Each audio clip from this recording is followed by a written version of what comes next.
My girlfriend cheated on me with her roommate, the one she always insisted was like a sister.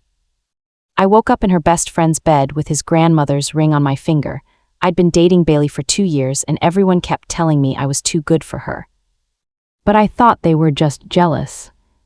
Bailey sang in a cover band that played bars downtown and had a roommate named Reese, who she swore was just like a sister to her.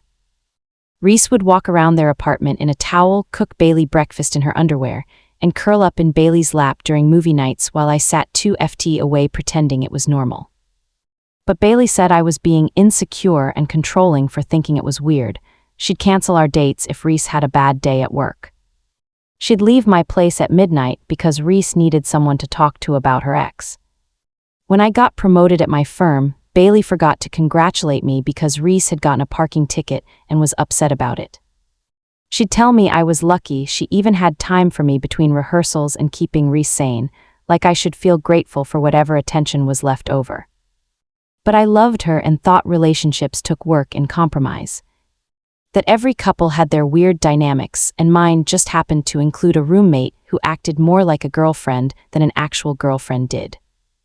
Bailey's best friend Cole kept trying to tell me she wasn't treating me right.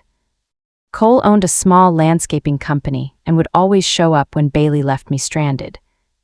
Like when she forgot to pick me up from the airport because Reese wanted to go shopping, or when she ditched me at her own show because Reese felt sick and needed care.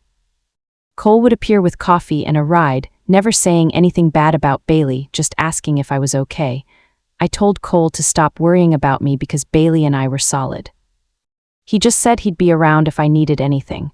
Bailey started getting strange about Cole, saying he was trying to steal me and that guys like him only acted nice because they wanted something. I defended Cole, but Bailey said I was naive and he definitely wanted to sleep with me. I stopped mentioning when Cole helped me just to avoid the fights. Last Friday was Bailey's band's biggest show yet, some downtown venue that actually paid door money. I bought a new shirt and invited my friends to come support her. Bailey said Reese would be there, too, because she was basically their unofficial manager, whatever that meant. I got there early to grab a good spot and saw Bailey's car already in the lot. I went backstage to wish her luck and found her in the green room with Reese pressed against her, both half-dressed, Reese's fingers in Bailey's hair. Bailey saw me and actually said it wasn't what it looked like. Reese just smirked and said, "Now I finally understood why Bailey kept her around."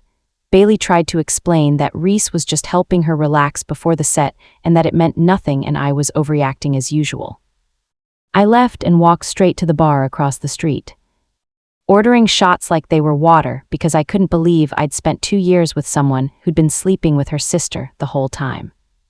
Cole showed up about an hour later. He said Bailey had texted the group chat that I'd gone crazy and stormed off for no reason.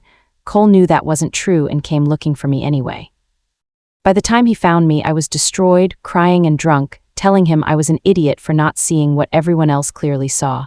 He tried to get me to eat something, but I kept ordering. I remember telling him he'd been right the whole time. I remember him prying my phone away when I tried calling Bailey. I remember getting sick in the parking lot while he held my arm steady. I don't remember anything after that. I woke up in a bed that wasn't mine, wearing a shirt that said Sinclair Landscaping across the chest, which was Cole's company. He was asleep on the floor with a blanket. There was water, aspirin, and toast on the nightstand, and on my finger was a ring. Not an engagement ring, but his grandmother's class ring, the one he always wore on his pinky. I sat up confused and Cole woke up immediately, asking if I needed to throw up again. I asked why I was wearing his ring. He said I'd spent half the night trying to call Bailey, so he handed me the ring to fidget with instead of my phone, and I refused to give it back. He said I kept telling him it was prettier than anything Bailey had ever given me, which wasn't exactly a high bar since Bailey never gave me much of anything. Cole said he slept on the floor after making sure I was okay and nothing happened between us. He said his sister, Nora, was in the guest room in case I wanted to confirm that with her. He'd called her over so I wouldn't wake up alone with just him there and get the wrong idea. Nora came in a few minutes later with coffee and confirmed Cole had been on the floor all night while she checked on me every hour. She said he'd been sick with worry and kept saying he should have told me about Reese sooner. I asked what she meant. Nora said Cole had known Bailey was sleeping with Reese for at least 6 months, but didn't know how to tell me without looking like he was trying to break us up. Bailey called while we were talking. She said I'd embarrassed her by making a scene at her own show and that Reese was upset I'd invaded their space. Their space. She said if I apologized to Reese and accepted their dynamic, we could work things out. I looked at Cole, who was pretending not to listen while making eggs. I looked at his grandmother's ring still on my finger. I told him I needed to call Bailey back and end things properly. Cole looked at me over his coffee and suggested I eat something first. Said big decisions needed a clear head and I'd had a rough night. Nora walked in with a plate of pancakes and set them down in front of me saying drunk, me had been genuinely hilarious the night before. Holding up Cole's ring and announcing to anyone who'd listened that it was the nicest thing anyone had given me in 2 years, which was true since Bailey never actually gave me much besides excuses. Nora said I'd refused to hand the ring back, clutching it to my chest and insisting it was mine now. Cole looked embarrassed and said I could keep it as long as I wanted. I turned the ring on my finger and felt how much lighter I was without Bailey's weight dragging on me. I grabbed my phone and played her voicemail on speaker. Her voice came through sharp and angry, saying I'd humiliated her at the show, that Reese was really hurt I'd invaded their space like that, their space, she actually said their space.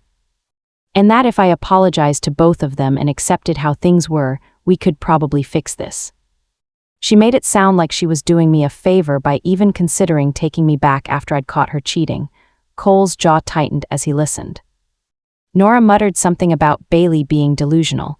I looked at Cole across the kitchen table and saw him clearly for the first time. The way he'd shown up for 2 years while Bailey couldn't be bothered to remember a promotion. I called Bailey back. She picked up on the first ring, already talking about how relieved she was that I'd calmed down. I cut her off and told her we were done. I said she could have whatever she wanted with Reese because I wasn't interested in being part of it. Her voice flipped from smug to furious in a second. She said I was overreacting like always. That I knew Reese was important to her and I'd agreed to be understanding about their friendship. I hadn't agreed to anything except being lied to for 2 years. She kept talking and I hung up mid-sentence. Cole was trying not to smile. Nora actually cheered. Said she'd been waiting 2 years for me to leave and declared this called for celebration pancakes, which apparently tasted different from regular pancakes because they tasted like freedom. I still had a key to Bailey's place and she had one to mine. So we needed to trade things back before it got messier. Cole offered to come with me to Bailey's place so I wouldn't have to face her by myself. Nora said she'd head to my apartment in case Bailey showed up there looking for trouble. She said she'd been waiting for the chance to tell Bailey exactly what she thought of her. We finished breakfast and I borrowed one of Cole's clean shirts since mine still smelled like tequila and bad decisions before we headed out. The drive to Bailey's apartment felt completely different from every other time I'd made that trip. I wasn't worried about her mood or whether Reese would make another snarky comment. I just wanted my belongings and to be done with both of them. When we pulled into the parking lot, I saw Bailey's car outside. Cole asked if I wanted him to come upstairs. I said yes because I didn't trust Bailey not to pull something if I went alone. We walked up to the second floor and knocked. Reese answered the door wearing Bailey's shirt and nothing else, smirking like she'd won some kind of prize. I handed over the key and asked for my things. She leaned against the doorway and said Bailey had already dropped everything off at my apartment about an hour earlier. She figured I'd come crawling back after I calmed down and realized what I was walking away from. I asked what exactly would that be. Reese smiled even wider and said, someone who knows how to have fun instead of being jealous and uptight all the time. Cole stepped forward and said we were leaving. As we walked away, Reese shouted that Bailey would be better off without someone so boring. When we got back to my apartment, black trash bags were piled on my doorstep like I was the one being thrown away. Nora was already there carrying them inside, furious that Bailey had treated my belongings that way. We brought everything in and started sorting through it. My clothes were shoved into balls, my books had bent covers, and my bathroom items had been tossed in carelessly, leaking over everything. Then I found the only 3 gifts Bailey had given me in 2 years: a cheap mall watch for my birthday, a joke mug for Christmas, and a keychain from a dive bar where her band had once played. She'd taken every one of them back. I actually laughed, standing in the middle of my living room holding the broken keychain, realizing how little 2 years looked when it was scattered across the floor like that. Cole noticed and quietly pointed out that his grandmother's ring was still on my finger. He said I could keep wearing it for as long as I wanted because it already meant more to me than anything Bailey had ever given me. Still angry, Nora grabbed the mug and tossed it straight into the kitchen trash without even asking. She said I didn't need a reminder of 2 years of disappointment sitting on my shelf. Just then my phone rang. It was Derek from work. He'd heard what happened at the show and wanted to make sure I was okay. I told him everything, finding Bailey with Reese, getting drunk and waking up at Cole's place. Derek admitted he'd never liked Bailey. He said I'd always deserved better than someone who couldn't even remember my promotion. He reminded me that half the office had noticed Bailey skipped the company party I'd invited her to because Reese supposedly needed help moving furniture. He invited me over for dinner that night with a few coworkers, saying I needed to be around people who appreciated me instead of sitting alone feeling miserable. I agreed and asked if Cole could come too. Derek said, absolutely. We finished unpacking my apartment before Cole drove me over that evening. Derek had pizza, beer, and a few coworkers there, Theo from IT, Marcus from sales, and Sam from HR. Cole stayed near the door until Derek pulled him onto the couch. Theo shared a story about an ex who maxed out his credit cards buying gifts for another relationship. Marcus followed with one about an ex who faked a business trip just to vacation with someone else. Sam admitted his ex borrowed his car for a family emergency, only for him to later find hotel receipts for two. Eventually, everyone looked at me. I told them about what happened in the green room. Derek called Bailey complete trash. Sam asked how long Reese had been living with her, and when I answered, the entire 2 years we dated, Marcus shook his head in disbelief. I admitted Bailey always made me feel like I was crazy for even noticing anything. Derek said she sounded like a textbook manipulator who convinced me my perfectly normal reactions were somehow overreactions. Cole stayed mostly quiet, scrolling through his phone, only looking up whenever Bailey's name came up. Then Theo glanced over and asked if Cole and I were together now. I immediately said no, feeling my face heat up. Cole looked up just as quickly and also said no, a little too quickly. Derek gave us both a knowing look. Sam laughed into his beer and said, sure. Okay, before changing the subject. Marcus asked how long Cole and I had known each other. When I answered 2 years, the whole table went silent for a moment, like everyone was quietly doing the math. The following week, I buried myself in work, staying late so I wouldn't have to return to an empty apartment. Cole texted every morning asking if I wanted coffee, and Nora invited me over for dinner twice. Bailey's messages never stopped. She kept sending long texts saying I'd ruined her band's biggest opportunity by causing a scene, claiming Reese understood her music in ways I never did, and insisting her bandmates were furious because venue owners had heard about the green room incident. She even sent a voice message, her voice cracking at all the right moments, begging me to understand her side before I made everything permanent. I deleted every message without replying, but they just kept coming. One evening, I was at Cole's place helping him choose bathroom tiles when another long message from Bailey popped up. This time she claimed the band might break up and said it would be completely my fault because I'd made such a scene. Cole noticed my expression and asked what happened. After reading the message, his jaw tightened. He asked if I wanted him to respond to her. I told him no. He shook his head and said she had no right to blame me for the consequences of her own decisions. 3 days later, Bailey texted again, saying she might be willing to take me back, but only if I posted a public apology admitting I'd overreacted and misunderstood her friendship with Reese. She claimed that if I apologized publicly, her reputation could recover and we could start over. I stared at the message, feeling something inside me finally shift. Cole was in the kitchen making breakfast when I showed him the text.